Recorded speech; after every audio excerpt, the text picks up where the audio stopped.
की मी कधीच प्लास्टिक वापरणार नाही. म्हणजे सर प्रश्न विचारला होता की हा रंगमंच का रिकामा आहे आणि त्याचं उत्तर प्रयोग संपल्यानंतर मिळालं.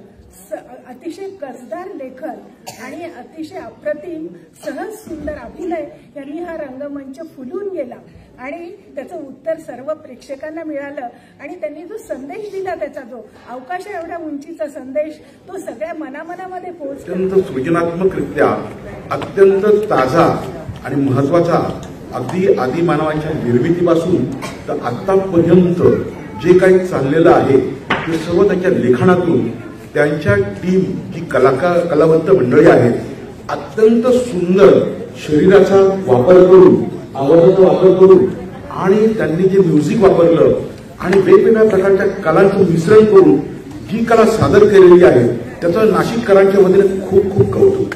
नव्या पद्धतीचं नाट्य, नव्या पद्धतीचे आविष्कार आणि नव्या पद्धतीचे चिंतन आपल्या मंडळी साहेबांनी आपल्याकडे मांडलेलं आहे. जग विनाशाच्या उंबरठ्यावर आहे आणि चांगल्या शास्त्रज्ञांनी सांगितलं तर अशाच पद्धतीने जर मनुष्य वागला तर 100 वर्षांतरी पृथ्वी टिकणारी नाही. इतका इकॉलॉजिकल आणि बायोलॉजिकल इम्बॅलन्स या व्यवस्थेमध्ये निर्माण झालेला आहे. अशा प्रकारची एक नाट्यकृती आपल्याला विचार करायला लावते. म्हणून या सगळ्या कलावंतांचे मी अत्यंत आभार मानतो.